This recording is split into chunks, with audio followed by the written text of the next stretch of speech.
Good morning, friends. Welcome to our YouTube channel GST platform.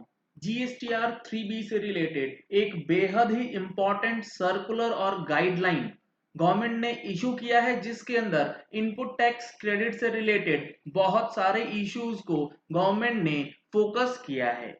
ये जो circular है ये बेसिकली आया है केरल एसजीएसटी गवर्नमेंट की तरफ से, लेकिन गवर्नमेंट भले ही केरल की सरकार हो, लेकिन ये जो सर्कुलर है ये सबके लिए इक्वली एप्लीकेबल होता है, क्योंकि जीएसटीआर 3B जहां भी फाइल करेंगे आपको ये दिक्कत देखने को मिलेगी। ध्यान से समझ लीजिएगा इस सर्कुलर के अंदर क्या बातें बताई गई हैं। काफी इंपॉर्टेंट सर्कुलर ये निकल के आया है। बैकग्राउंड पहले बताया गया है कि इसके अंदर जीएसटी में किस तरीके से आपको रिटर्न वगैरह फाइल करना है, किस तरीके से इनपुट टैक्स क्रेडिट का डिस्क्लोजर जो है वो होता है ऑन अकाउंट ऑफ आईजीएसटी, जो कि इंटर स्टेट सप्लाई होती है एक राज्य से दूसरे राज्य में जब हम लोग माल को भेजते हैं।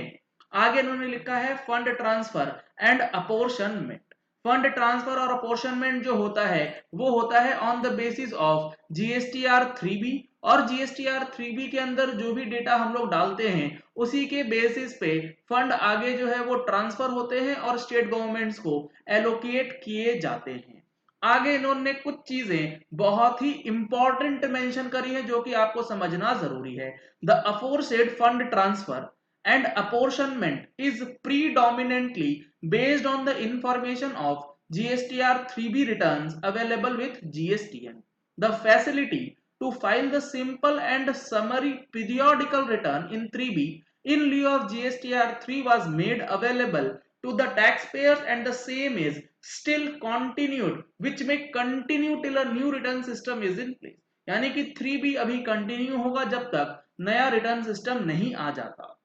Hence, it necessitates the validity of correct data information of 3B with the GSTN for proper settlement and apportionment of fund transfer। इसीलिए करेक्ट डेटा या करेक्ट इंफॉर्मेशन 3B में जाना बेहद जरूरी है for the purpose of correct apportionment and settlement of funds. आगे इसमें लिखा गया है instances have been noticed in which the taxpayers have not disclosed the ineligible ITC on account of IGST paid on inward interstate supply and the import supplies in their periodic returns filed in GSTR 3B।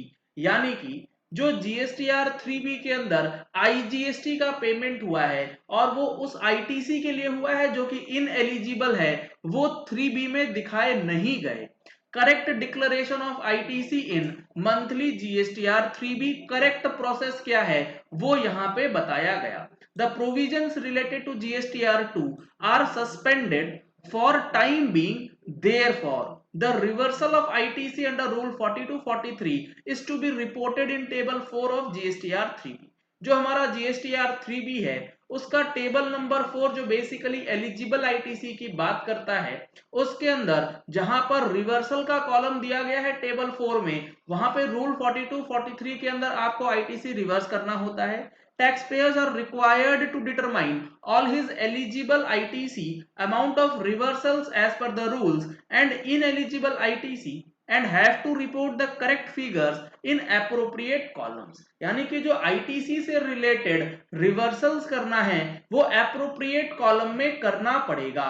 Table number 4 का column number B जो है वो basically बात करता है reversal of ITC की, और table number 4 column number D ineligible ITC को डिस्क्लोज करने की बात करता है। The taxpayer shall report the entire ITC eligible including reversal but excluding ineligible ITC in table 4A of GSTR 3B। यानी कि टेबल 4 ब्रैकेट ए जहां पर हम लोग ऑल अदर आईटीसी का फिगर्स डालते हैं वहां पे आपको टोटल आईटीसी डालना है, लेकिन उस फिगर में वो वाला आईटीसी जो कि इनएलिजिबल है यानी कि 4D वाला है उसे इंक्लूड नहीं करना है। And then report amount of reversal of ITC out of table 4A in table 4B। तो जितना आईटीसी आपने ग्रॉस करके टेबल 4A के अंदर लिया है फिर उसे आप रिवर्स करेंगे टेबल नंबर 4 ब्रैकेट बी का रिवर्सल वाला ऑप्शन जो है उसके अंदर। इट इज नीडलेस टू से that the amount of reversal under rule 42 and 43 shall be reported in table 4b bracket 1, whereas reversal as per rule 37 and any other reversal to be reported in 4b2। तो 4b1 जो है वो reversal as per 42 43 की बात करता है और 4b2 जो है वो अदर रिवर्सल्स अदर देन 42 43 की बात करेगा। Table 4c would therefore be table 4a minus 4b जो net ITC available for claim होता है नेट एलिजिबल आईटीसी, इसके अंदर इन एलिजिबल आईटीसी वाला कॉलम जो है वो नहीं जाएगा, वो अमाउंट नहीं जाएगा। The ineligible credit excluded while reporting in ITC in table 4A must be shown in table 4D। Let suppose आपने कार परचेज किया है तो उसे आप टेबल नंबर 4 ब्रैकेट ए में ना दिखाएं, उसे आप टेबल 4D में दिखाएं क्योंकि वो कैलकुलेशन का पार्ट नहीं होगा।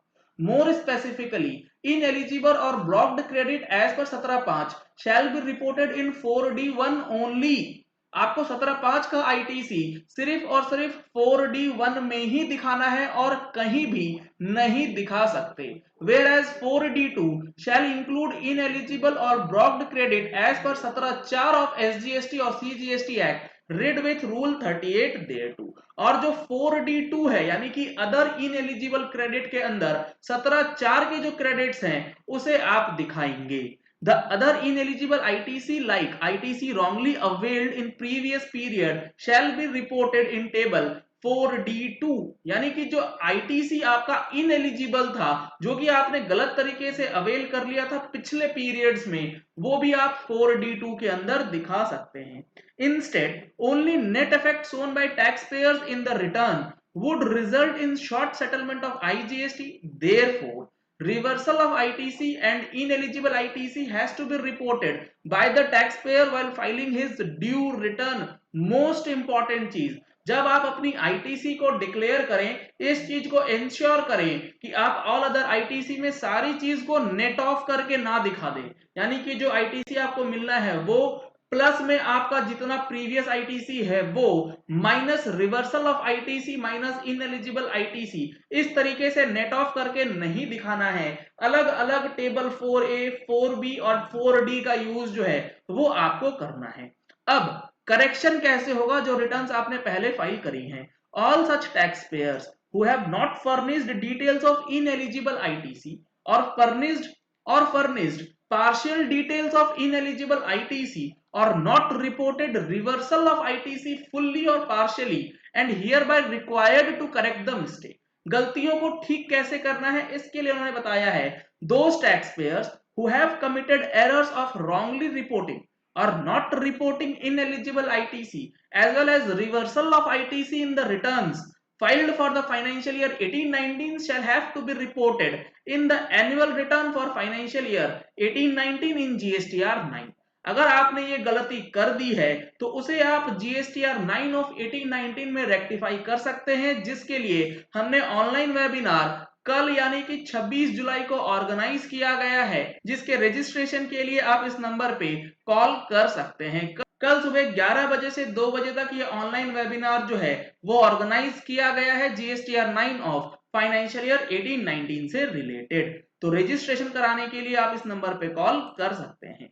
The taxpayers who have committed errors of wrongly reporting or not reporting ineligible ITC as well as reversal of ITC in the returns filed for the financial year 19-20 have to report in 3B for the period April to September 2020। यानी कि 19-20 में अगर आपकी ये गलती हो गई है तो आप अप्रैल से लेके सितंबर 20 की जो रिटर्न्स आपकी जानी है उसमें आप सही डिस्क्लोजर्स दे सकते हैं।